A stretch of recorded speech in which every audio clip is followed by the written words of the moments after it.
Hello my dear students, welcome to my channel Priyas study centre. Friends, आशा करी তোমরা সবাই ভালো আছো। তোমাদের যে প্রথম স্টোরিটা ছিল the night train at Diwali, এই প্রথম স্টোরি থেকে আমি 40টি প্রশ্ন অর্থাৎ তোমাদের এমসিকিউ দিয়ে দিয়েছি প্রথম স্টোরিটি থেকে।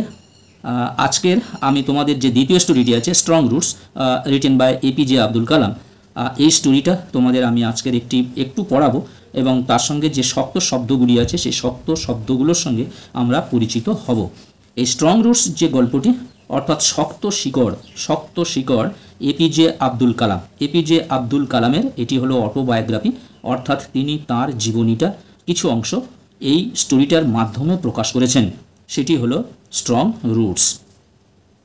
বন্ধুরা, এসো আমরা এই স্টোরিটির কিছু অংশ কমপক্ষে দুটি চ্যাপ্টার আমরা একটু পড়ে নিই এবং তার মধ্যে যে শক্ত শব্দগুলো আছে সেই শব্দগুলো আমরা জেনে নিই।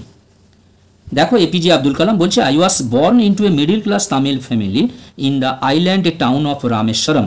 আই ওয়াজ বর্ন, আমি জন্মগ্রহণ করেছিলাম, into a Tamil class family, মধ্যবিত্ত, মিডল ক্লাস তামিল ফ্যামিলি মানে মধ্যবিত্ত তামিল পরিবারে, ইন দ্য আইল্যান্ড টাউন, দ্বীপ শহর, আইল্যান্ড টাউন মানে দ্বীপ শহর, অফ রামেশ্বরম, রামেশ্বরম নামে একটি দ্বীপ শহরে আমি একটি মধ্যবিত্ত তামিল পরিবারে জন্মগ্রহণ করেছিলাম।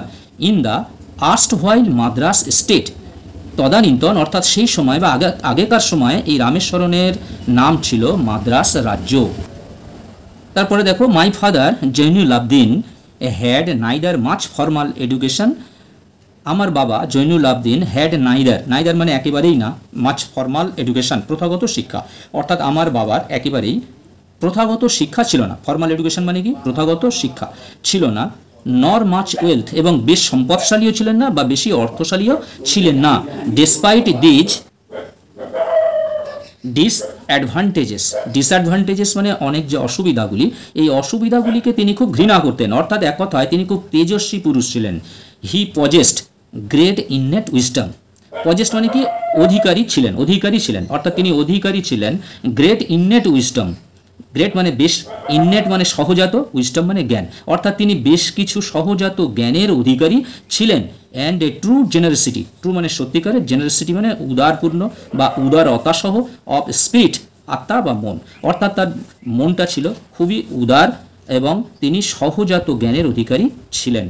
He had an ideal helmet, তার ছিল একজন আদর্শ সাহায্যকারী, হেল্পমেট অর্থাৎ যিনি পাশে থাকতেন, সর্বদা পাশে থাকতেন, সাহায্য করতেন। ইন মাই মাদার আসিয়াম্মা, আমার মা আসিয়াম্মা, অর্থাৎ এপিজে আব্দুল কালাম বলছেন যে আমার বাবার একজন আদর্শ সহপাঠী ছিলেন, যিনি হলেন আমার মা Ashiamma. I do not recall the exact number of people she fed everyday.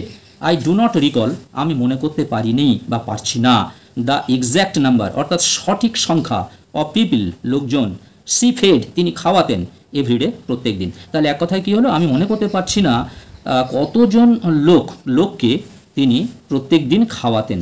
But I am quite, কিন্তু আমার সম্পূর্ণ সার্টেন নিশ্চিত, আমি সম্পূর্ণ নিশ্চিত, সার্টেন মানে নিশ্চিত, দ্যাট যে ফার মোর আউটসাইডার্স, দূর থেকে যারা বহিরাগত, এট উইথ আস আমাদের সঙ্গে খেতেন, then all the members of our own family, অর্থাৎ আমাদের নিজের পরিবারের সদস্যদের সঙ্গে পুট টুগেদার, একত্রে বসে বা একত্রে থেকে। তাহলে এটি একসঙ্গে মানে আমরা কি বলবো, যে I do not recall the exact number of people she fed every day. আমার মা তিনি যে প্রত্যেক দিন খাওয়াতেন, কতজন সদস্য ছিল সেটা আমার সঠিকভাবে মনে নেই, কিন্তু আমি নিশ্চিত যে, but I am quite certain that, কিন্তু আমি নিশ্চিত যে দূর থেকে যে বহিরাগতগুলো আসতো তারা আমাদের পরিবারের সকল সদস্যের সঙ্গে একত্রে বসে খেতেন।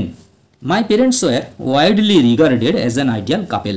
আমার বাবা মা ওয়াইডলি মানে বেশ বিস্তৃতভাবে, অর্থাৎ সকলেই রিগার্ডেড শ্রদ্ধা করতেন, অ্যাজ অ্যান আইডিয়াল কাপেল একটা আদর্শ দম্পতি হিসেবে, একজন আদর্শ দম্পতি হিসেবে আমার বাবা মা বেশ শ্রদ্ধার পাত্র ছিল। My mother's lineage was the more distinguished, আমার মায়ের বংশধর, ওয়াজ দ্য মোর ডিস্টিংগুইশড ছিলেন একজন তুলনাহীন, ওয়ান অফ হার ফোরবিয়ার্স তাদের মধ্যে একজন পূর্বপুরুষ, having been vested the title of Bahadur by the ব্রিটিশদের দেওয়া বাহাদুর উপাধিতে ভূষিত হয়েছিলেন। বেস্টেড অর্থাৎ সম্মান পেয়েছিলেন, সম্মান লাভ করেছিলেন বা ভূষিত হয়েছিলেন। টাইটেল মানে উপাধি। কি টাইটেল পেয়েছিলেন? না বাহাদুর উপাধি পেয়েছিলেন। তারপরের প্যারাটা দেখো, I was one of many children a short boy. তাহলে আমরা ছিলাম অনেক ছেলেমেয়ে, অনেক ভাই বোন। A short boy with rather undistinguished looks born to tall and handsome parents.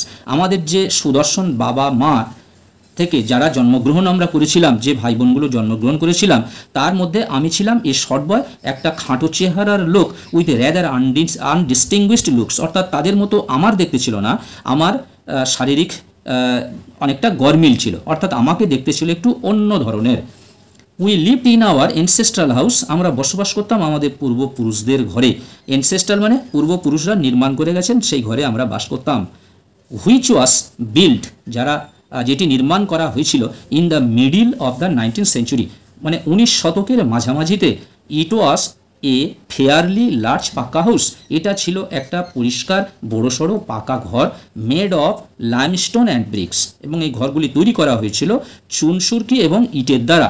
Limestone মানে চুনসুরকি আর ব্রিক্স মানে ইট। On the Mosque Street in Rameswaram, রামেশ্বরমের মস্কো স্ট্রিটের ওপরে।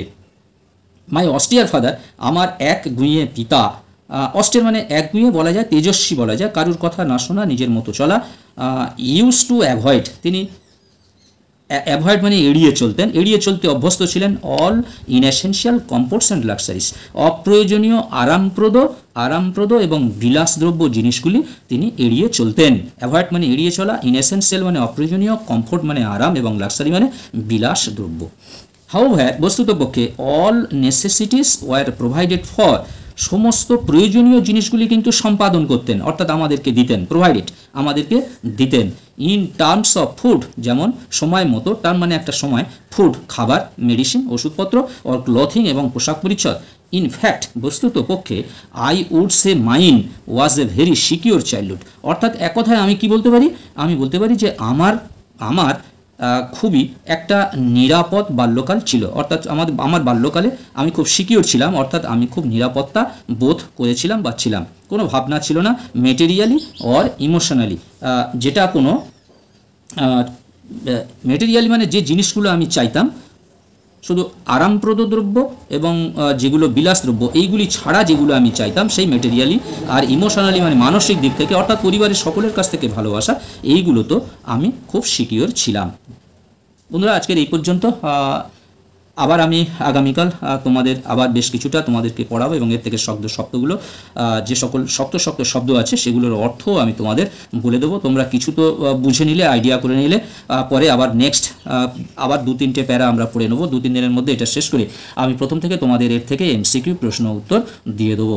এবং এছাড়াও তোমরা যারা ক্লাস 11-এ পড়ছো, আর 2-1 দিনের মধ্যে তোমাদের ভিডিও যাবে, সমস্ত সাবজেক্টের ভিডিও যাবে। তোমাদের 2 থেকে 2:30টার মধ্যে তোমরা ডেলি ভিডিও পেতে থাকবে। বন্ধুরা, তোমরা যারা চ্যানেলটি সাবস্ক্রাইব করোনি অবশ্যই চ্যানেলটি সাবস্ক্রাইব করে নাও, বন্ধুদেরকে লিঙ্ক শেয়ার করো। আবার কথা হবে নেক্সট ভিডিওতে। তোমরা সবাই ভালো থাকবে, সুস্থ থাকবে।